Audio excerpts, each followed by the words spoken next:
would be at risk of suicide. Our stories are all the same. They told my parents if I wasn't allowed to transition, I would be at risk of suicide. This was a group where they basically gathered vulnerable children and taught them that it was us against them. Would you rather have a dead daughter Or a living son? That question is asked over and over again, and therapists are trained to say that.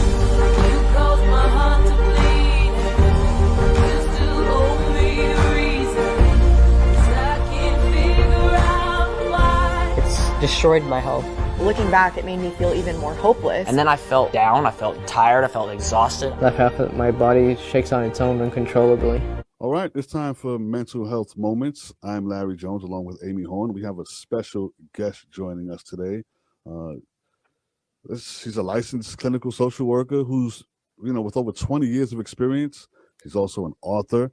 Ladies and gentlemen, please welcome Pamela Garfield-Jaeger. Pamela, how are you? Hi there. I'm great. Thank you.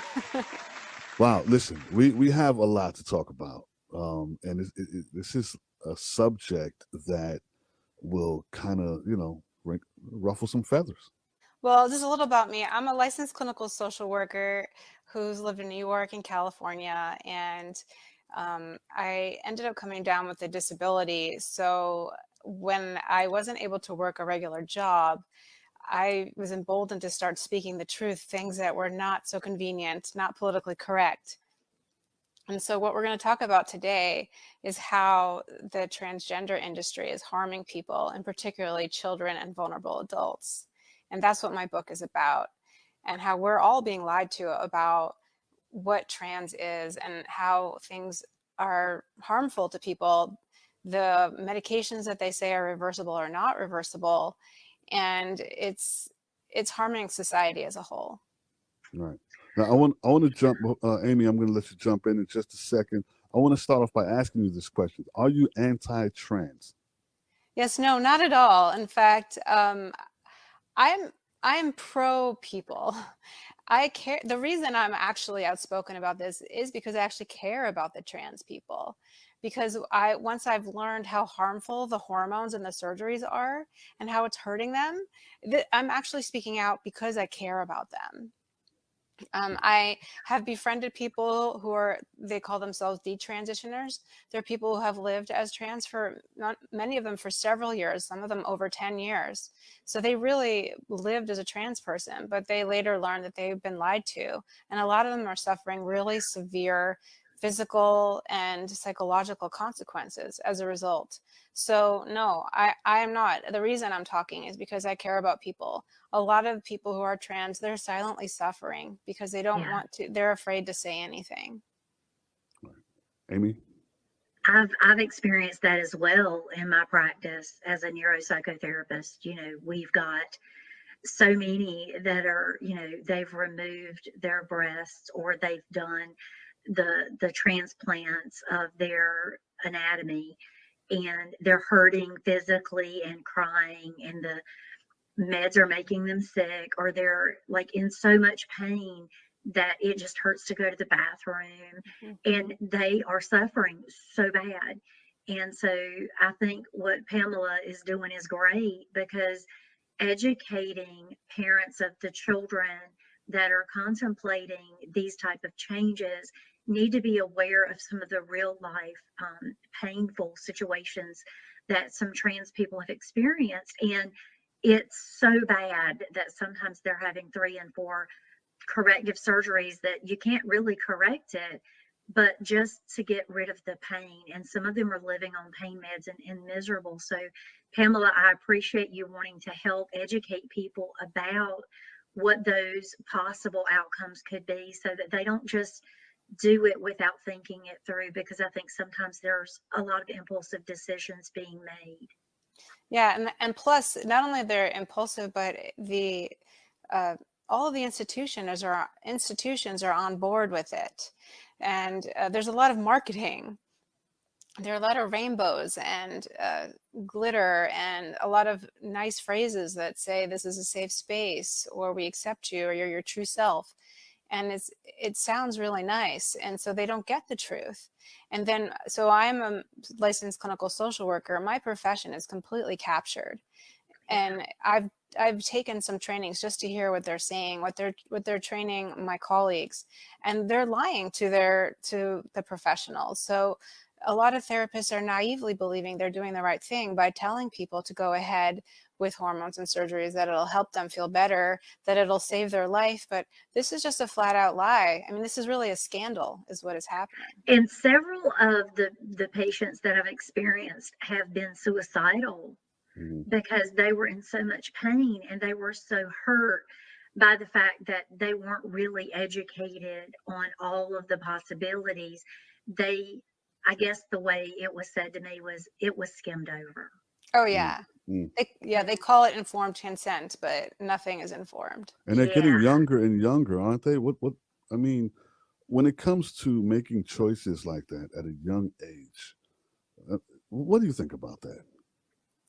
Well, now it's gotten so young that, I mean, we're talking babies. They have there's a thing called babies. Have you heard of this? Yeah, I have. Where basically when a baby is born, a lot of progressive parents believe it's better to not assign a gender to the child, even though they are in reality a boy or a girl, whether we pretend they're not. But this is creating a lot of psychological damage because kids need structure. They need to be grounded in truth. And then it sends them off into this, belief system that will lead them to harmful medical procedures and turn them into a lifelong patient, sterilization, lack of physical, sexual function. All kinds of Pamela, when you said that, it hit me pretty hard that a lot of the parents think they're doing the right thing. That's it. They truly believe that I want to love my child. I want to give my child every opportunity. And it's out of love. But it's the same thing when you let your children do free range, childhood without parenting. They are not going to know how to navigate a lot of things, and they're going to be confused. And confusing our children when they don't already have a confusion is a problem. It's different when they're starting to, they're a little boy and they're really drawn to the female feminine side. There's a confusion there that you can work with. But to do it before they even have confusion, it's almost like training and grooming them for it. So, I appreciate that part of the education in your book as well, because that's going to be really important for parents to understand. Supporting and loving your child sometimes has to be giving the tough conversations. Exactly. If you do A, it might cause B. Are you okay with that? Yeah, a lot of what my book is about is helping parents recognize that some of the things that seem harmless actually do have harm. For example, going along with pronouns. Most people, myself included, I'd say 10 years ago, wouldn't have thought that was a big deal. But now that I see the bigger picture and I see the consequences of that, now I understand that going along with pronouns is actually really harmful for kids. It gives them a lot of mixed messages. It tells them that they no longer have a safe space because, men can enter their locker rooms. It gives them social anxiety because they don't know what pronoun to choose, and then they're locked into something. Right. It makes their world very destabilizing because their friends are choosing all these different pronouns and they're not really able to connect. So we're creating an environment for kids for all different reasons that are unhealthy. And I mean, I think that, we can get into, this is a short podcast, we can get into a lot about why kids are having rising mental health issues, but this is one of them. This is creating anxiety. Well, your sexually abused children who have been sexually abused, having an opposite sex person who looks opposite sex coming into your safe space is very traumatizing. And that is very scary for a lot of women who have been sexually abused, not necessarily against a trans person using the bathroom, because usually they already look like a female. They're not behaving in that way. The more concerned part is when pedophiles decide to use it to their advantage and abuse the system to get access to the females. That's a very scary thing. Right. Now speak to someone saying that they were born this way or they're trapped in the wrong body. Where do you think that comes from? I actually have a chapter about that. It says, "Is anyone born in the wrong body?" is the name of the first chapter. And I talk about how that's sort of a religious, spiritual belief, and it's not based in any kind of facts or studies or evidence. So we have no evidence that people are actually born in the wrong body. And so the way we're talking about queer theory here, and queer theory believes that your body is sort of inconsequential, that it's sort of like a vessel, and that you can spiritually believe you're a man or a woman or something in between, or even something non-human, and then change your body as a result. So this is a really chaotic and non-logical way of thinking. So no one is born in the wrong body. There are people that feel uncomfortable in their body, and that's for sure. And clinically now that's called gender dysphoria. It used to be called gender identity disorder. They changed that because they didn't like using the term disorder, because that's too stigmatizing. But no, nobody is born in the wrong body. Some people feel uncomfortable in their body, and there are a whole host of reasons why that could be. And I get into that in my book too. And one of the main reasons is oftentimes is people have had some kind of early attachment issues, or sexual assault or sexual abuse. Those who have it really pervasive, I'd say almost always, well, anybody I've ever met or heard about has had that in their history when they're really pervasive with their belief that they should have been born a man or a woman. But there are a lot of different influences, and now with Hormones also could be, if their hormones are severely imbalanced, that can also create that feeling of feminine versus masculine as well. Yeah, and then of course, what does that even mean? So if you really step back, what is feminine and masculine, right? So Yeah. People talk about this a lot. Back in the 70s and 80s, there was a show called Free to Be You and Me, where they talked about how girls can like trucks and want to be a fire person, and boys can like dolls. There's a little cartoon, William wants a doll, and then but he also liked to play sports, and that didn't make you non-binary. That made him a boy that's going to grow up into a man. And in the cartoon they say this means he'll probably be a great father and a loving father. This doesn't mean he's non-binary or a woman or some kind of version of trans. So you are your body. You are what you're born as, and then you have a personality, and you have interests, and you have likes. That doesn't make you an opposite gender. Right. Now, gender distress. How does society contribute to that? Oh my gosh. Well, this is a short podcast, so I can't really. That's a whole nother show. Yeah. There's so many factors out there, and the one I'll start with, again, another great controversial topic is pornography. Especially young people, they're having access to pornography way too young on their smartphones, and it's traumatizing them. At the very least, it's making them very afraid of their sexuality, of growing up and becoming the man or woman that they should be, because they're afraid this is what sex is supposed to be, and it's very scary.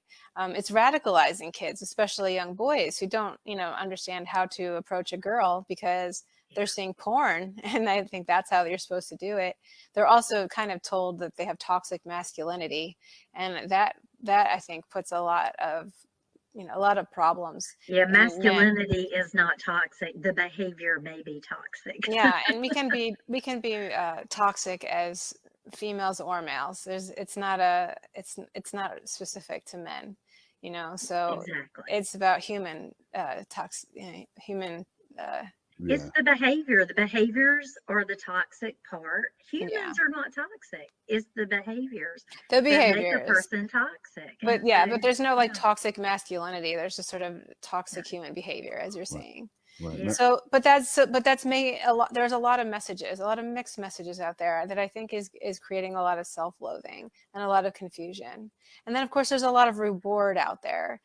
Kids who feel invisible, kids that don't fit in, kids that are online so much that they get disembodied from who they are, and they kind of live as an avatar, and so they don't feel like they're in the right body anymore.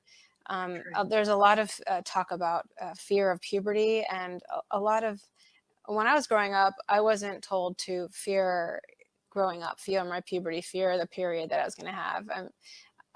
It wasn't a big deal for me. But now girls, even before they have puberty, are afraid that, what's going to happen as their body changes. They can't tolerate that. There is a lack of resilience in general. And I think dealing with those changes they've always been a hard thing for a lot of kids. Not everyone, quite frankly. I don't want to globalize that, because a lot of people say, well, puberty's hard, and sometimes it is. Yes, that is true, but not always, and it doesn't have to be. We don't have to. I think when we tell them it's hard, then they anticipate it to be hard, and we so can have a positive view of anything. Right. Larry, hit on the toxic masculinity. As a man, how does that feel when you hear it? Because you're like this really nice and kind and polite and gentleman type. What does that do to you as a man to hear toxic masculinity thrown around like it's a thing? You know what? It bothers me. It bothers me to hear that. I just think people need to educate themselves more, about what it actually means. And I was going to say, I mean, the other thing is, in our culture, it's more common to have single parent households, a single mom. And so then the father's not around. And so then there's a lot of anger towards the absent father. And I think that creates some tension, especially between mothers and sons. It does. So then the boy learns to hate themselves because maybe the mother is angry at the absent father and projects that onto the son, who might even look like the absent father, right? I mean, there's so many different scenarios out there. Yeah, my oldest son sometimes gives a face like his dad, who's now deceased from drugs and alcohol addiction. And he was an absent father, not by choice, just the fact that it took over his life.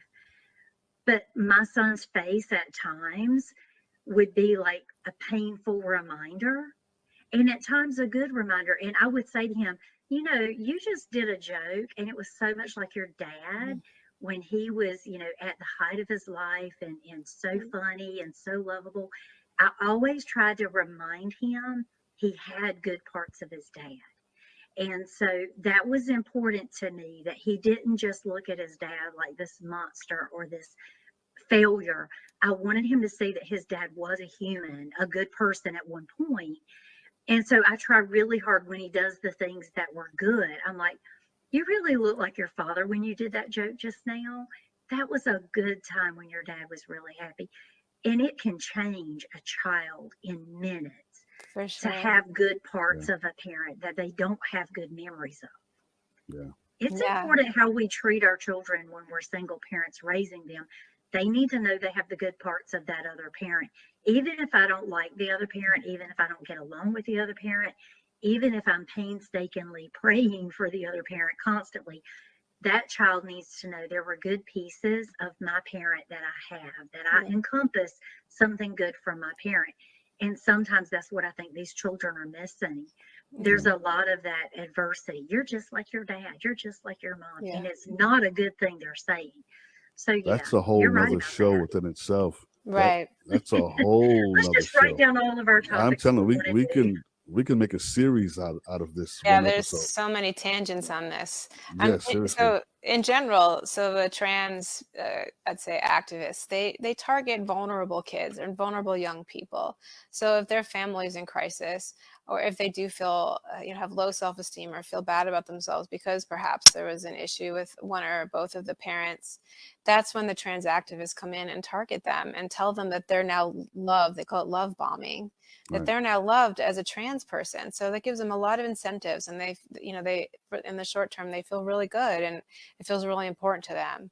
So these are the ways that young people get sucked in. It's really, I see it as preying on the vulnerable. But we can love trans people without requiring them to go through painful surgeries, and they can be accepted without altering their bodies in a way that could come back to really be painful and cause suicidal ideation. Like, I think if people are not on board for surgeries, we're looked at as transphobic Yeah. But even as a, I would not want to just have surgery on my body regardless of the reason. It has nothing to do with them being trans and wanting body transformation. It's more about let's educate, let's give them the good, the bad, and the ugly, and have that informed decision. Because this is a life changing, life altering situation. And what if later you have something happen and your mind is changed, you feel differently, and you can't change that permanent part of your body that you altered? We can love trans without creating this harmful route that they have to go through. Not everybody trans needs to go through that route. And it's just very scary that it's being pushed so much that even some of the trans patients have said, I don't want to have my breast chopped off. I don't want to have my body parts mutilated, but I'm feeling pressure to do it in society to be accepted as trans. That's a very scary thought, that they are feeling pressured into doing something they don't even want to do. So I really appreciate your book, Pamela, that you're opening up the eyes, because I think people know we can love them without being like, just because I don't like the surgical side of it for you doesn't mean I don't love you and accept you as a person who's going through trials and tribulations.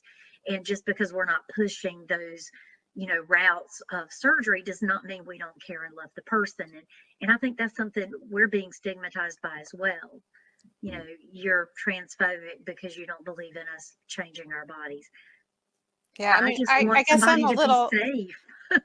I'm a little step further than you because I've been learning more about it, and I believe that I don't want to affirm their trans identity either.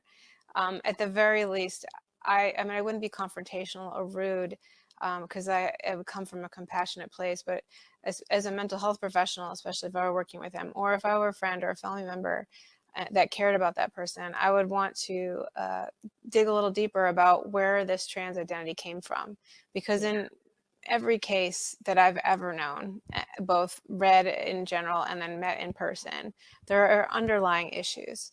So when we just say, that's okay, you're trans, without questioning it any further, I think we're not doing them justice. Is there a link that we're helping them avoid pain, like maybe a sexual assault, or the pain of being autistic and not fitting in with their peers and not knowing how to date, and feeling having sensory overloads and feeling more comfortable as trans. So I'm a little bit probably in a different place where it's beyond just the physical parts. It leads to that. But even just you call it social transition, especially for youth, I don't think is helpful. I think it's harmful. Right. Now, Both is to there the a link? individual and to others. Let me ask you this, and we have to wrap it up in a second. Is there a link between gender distress and mental health issues? Oh, 100%. Yes. Yes, every single one. There's no coincidence. It is not a coincidence that people who are transgender are on several psychotropic medications almost every single time, which also creates a dissociation from your body that in of itself, being on an antidepressant or a mood stabilizer or some kind of benzodiazepine is going to create a dissociation from your body.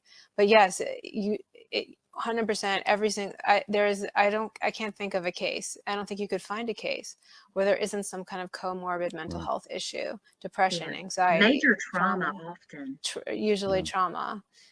So 100%. So that's why I believe addressing those mental health issues is important. I think the trans is not itself an identity. I think it's a symptom of some other kind of pain. So I think it's a way that someone who is in pain is showing that to you, and especially for a young person, is sort of crying for help and maybe even testing the adults around them for the truth, even though they wouldn't say that, but the young person wouldn't say that. They would call you transphobic for pushing back, but truly in the end, if you love them, you're going to help them find be comfortable in the skin that they're in, not help them live a lie. And basically you shed a skin when you become trans. It's almost like a living suicide, because you get to change your name, your look, your pronouns, how you're addressed, your mannerisms. Most people are like faking how they even act. If you look at them, you can tell they're like sort of putting on an act. It's like role playing, David Chappelle made a joke about it, like method acting. Like, I don't know if you guys heard that joke he did at Jim Carrey when he was playing, I forgot his name, from Man in the Moon, from Saturday Night Live. And he was like talking to Jim Carrey, but he was method acting. He's like, that's what it's like talking to a trans person. I know you're not this person. So you want to help them be, they say it's the opposite. They say being trans is being true to yourself. But I believe, no, they're actually avoiding their true self. And so I believe the compassionate thing to do is help them find their true self and Their face the pain. authenticity. Yeah, face their pain that they're avoiding from this. Right. Now, I definitely want to do a part 2 to this, because I want to touch on the WPATH files that we talked about yesterday. So let's do a part 2 to this. But yeah, we have to wrap it up. Ladies and gentlemen, it was a pleasure having Miss Pamela Garfield. Thank you so much. Jaeger. Thank you, Pamela, for joining us. I love this. This is necessary. Definitely necessary.